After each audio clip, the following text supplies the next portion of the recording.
Good morning, everybody. Good morning, good afternoon, good evening, and good night. I am King Pigley. This is Gaming Imperfectly, and welcome back to the channel. But if you are new to the channel, no matter where in the world you are when you're watching this, welcome.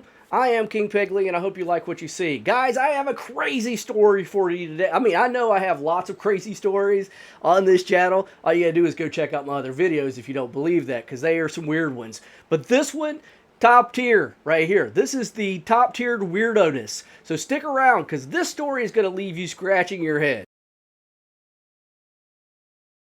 We're going back into Missing 411 today, guys, with a particularly mysterious tale. And this one is the story of Stephen Kubacki. Now, if you don't know what Missing 411 is, it's a series of books by a man named David Paulides. David was a police detective for 30 years plus. And when he retired, dedicated his life, over 10,000 hours of time thus far to date, in investigating missing person cases throughout North America. Because there is just a phenomenal amount of people that go missing every year in this country and Canada. And people need to know about it. And I think this is super important. So let's delve into the strange, mysterious story of Stephen Kubacki.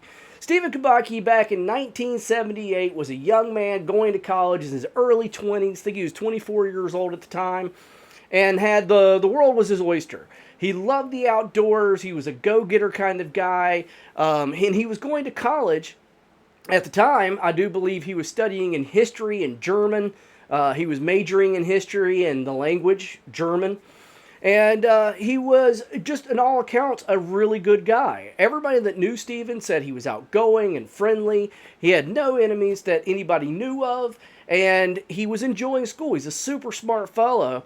As well as he was very creative. And in fact, people would say, even at the school, because the name of the university he was going to was up in Michigan. Now, he was from a small town called Deerfield in Massachusetts. But Stephen was going to school in Michigan, up around Lake Michigan, at what's called Hope University. Now, Hope University is really a conservative, Christian-based university. And Stephen was not so much that. In fact, people at the school even said he was a little less conservative than a lot of people at the school. He was a free spirit. He lived off campus instead of living on campus. And he was an avid D&D player, Dungeons and Dragons, tabletop game.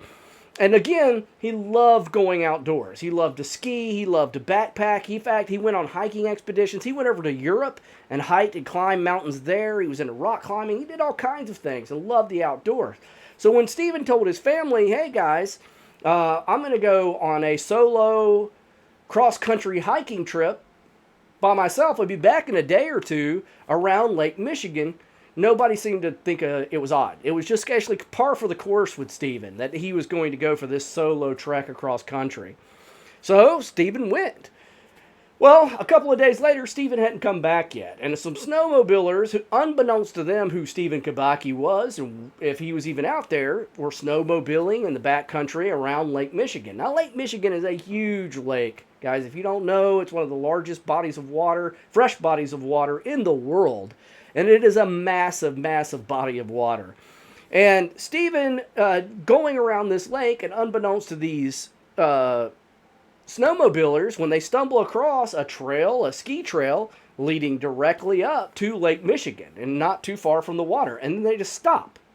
And there are ski poles and a backpack. That was it.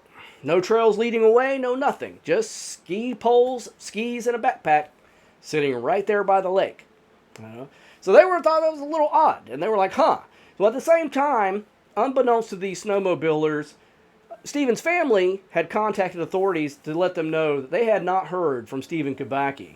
Stephen said that he would get in contact with his people when he got back from this trip. He never did. So it was a really strange thing because, again, he wasn't irresponsible. He may have been a free spirit, but Stephen was very dedicated to his family. His prospects in school were beyond belief. He was doing extraordinarily well. He had plenty of girlfriends. Romance wasn't a problem. In fact, when he left Europe, going to Europe for that time, he actually broke it off with a woman that he was seeing in Germany. So women, wasn't really there was no reasons why Stephen would just up and disappear because his life was going pretty well. So when his parents notified the sheriff's department in the area and told them what had happened, they then all of a sudden put two and two together, because earlier that day, these snowmobilers had come across this backpack and skis and said and informed the authorities, because they thought that it was awfully strange that there was just a trail leading to this lake, to Lake Michigan. So the authorities went out, they investigated, of course, and when they found the backpack and the skis where the snowmobilers had said that it was at, sure enough, the belongings inside belonged to Steve Kubacki. Everything was inside of it. His wallet, his ID, everything that this man could have needed was inside this backpack. But the strange thing is that literally, guys, there was one set of trails leading one direction to that lake and then stopping. So they launched an incredible large search for this guy. I mean, a giant amount of people came out and started looking for Stephen. They brought in dogs. They brought in everything. The dogs would sniff up to the lake and stop. They wouldn't go anywhere else. And so eventually theories and people started forming the opinion that most likely what had happened is that Stephen was out skiing and decided to walk out onto Lake Michigan because it was frozen. Now, this is wintertime. And something you should understand, guys, in Michigan in wintertime, it can get frigid. I mean, below zero frigid temperatures. And so the lake at this point in time was frozen, but you have to be careful there, because even though sometimes the lake can freeze on the top, it's not very thick, and going out on it can absolutely be fatal. And he would not be the first person, Stephen Kubacki, to go out on Lake Michigan and die, So, but after a rigorous search, I'm talking about they had people in the air, they had helicopters, they had hundreds of people searching on the ground, the whole kit and caboodle, no sign at all of Stephen Kubacki was found.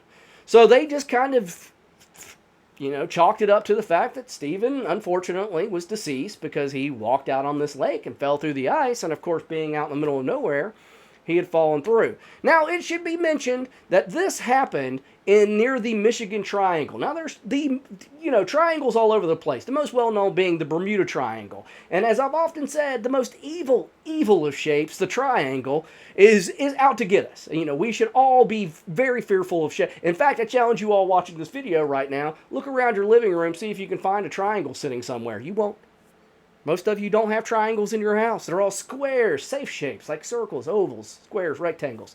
But not the dreaded triangle. And the reason is because triangles are evil, as proven by the Michigan Triangle and poor Steve Kubacki, because he is gone. And this happened in the Michigan Triangle, and again, man, all kinds of things have disappeared in the Michigan Triangle. Boats, people, airplanes, you name it, it's gone. And the same thing with the Bridgewater Triangle, and of course there's triangles out in Japan, the Devil's Triangle, and Bermuda Triangle. Stay away from them. Anyway, not to segue into the evils of triangles, let's stick with Stephen Kubacki. Because after this search, his family was distraught, but they decided to move on with their lives. And this is not where the story ends, guys. Absolutely not. Because this wouldn't be half as weird as I said it would, leaving you scratching your head, if it was just that simple, cut and dry. Obviously, Stephen fell through the ice. Oh no, it gets weirder.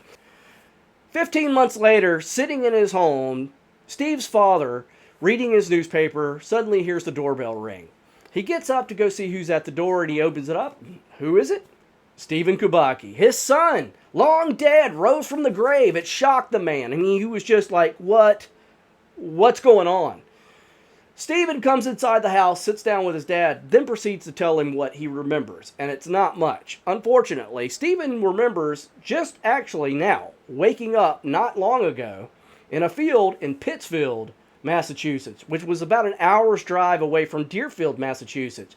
But that's 700 miles, guys. 700 from Michigan. All right? So from where he went missing a year and 3 months ago, 15 months ago, Stephen woke up in a field in Pittsfield, Massachusetts. That's all he remembers. When he woke up, he had new clothes on. He had new glasses on. He had had a haircut. In his pocket, there were $40. He had a new backpack, and in his backpack were maps. All right? He was wearing a shirt that was a Wisconsin marathon that said that he participated. I participated in the Wisconsin marathon. So there's all this weirdness going on. He tells him, when I woke up in Pittsfield, I made my way to my aunt's house, his father's sister, who lived in Pittsfield. So he actually had a family member who lived in Pittsfield. He went to her house. She was astonished to see him. She drove him immediately home to his family. And there you go. Stephen Kubacki, alive and well. Now, the maps in his backpack Little trinkets, like a keychain. There was a keychain from Sacramento. There were parts in his map, or in the multiple maps that he had, trails picked out where he went hiking, apparently. Now, he doesn't remember any of this. None of this is remembered. Something too important to remember. A lot of people said, well, Stephen obviously just decided to run away from his life and then changed his mind, that kind of thing. But here's the thing about that, guys. He had no ID. He had nothing to go with. He had no money. His wallet and stuff was left behind in his backpack. And by the way, a trail that led to Lake Michigan and then nothing. It's like Stephen Kubacki went to this trail, got evaporated from Earth, went on some grand adventure, and then was spat out in Pittsfield, Massachusetts 15 months later. Who cut his hair? You know, while he was participating in this marathon, did nobody take his ID? I mean, he had to get a number if he ran in a marathon. And to this day, we know he was interviewed one time. Stephen Kubacki was interviewed one time by reporters about his missing. Because when he showed back up, it was a big deal. You know, you can't go missing for 15 months and then show back up and nobody notice. You know, he's back from the dead. He had been declared dead. So it's kind of a big deal that he's alive. And so when they asked Stephen, you know, what do you remember? What do you feel? You know, what happened? He told them, all I know is that I feel like I've done a lot of running. Makes sense with the shirt he had on. It sounds very Forrest Gumpish to me, you know, where Stephen apparently went across country. But California, it's a long ways away from Michigan. You know what I'm saying, guys? It's not like Stephen was skiing and then all of a sudden, poof, and appeared in California. Or did he? I don't know. I'm just saying this is a weird one. So over the years, Stephen has gone completely quiet. All right. He won't do interviews. He is still very much alive today. And in fact, Stephen went on to better himself. It's not like Stephen didn't go and do anything or he had drug problems or alcohol. He's not an alcoholic. He's not a drug addict. Stephen kind of picked up where he left off, except he just went further. He ended up getting a master's degree and then got his PhD in psychology. He went on to write a book, but I can't remember the title of it right now, guys. But it's this very existential book about reality and dimensions and, you know, all kinds of crazy stuff. Like really, really smart stuff that's far beyond King Pigley. But I tell you this much, he's a smart dude. He's avoided interviews. He's never sold his story. This wasn't a money-making scheme for Stephen Kubacki. You can look him up himself. And I challenge you to do so. This is a weird case. And to this day, Stephen's last thing is that he was going to go and retrace his steps as much as he could to the items that he showed back up with. How did he get new glasses? I mean, you have to have a prescription. Stephen had bad eyesight. So where did the glasses come from? He had no money. But he had $40 in his pocket when he woke up in Pittsfield. So where did he get the cash from? Where did he get the new clothes from? You know, it's a really strange thing. And then again, how did he wake up 700 miles away from where he disappeared with items that showed that he had been all across the country?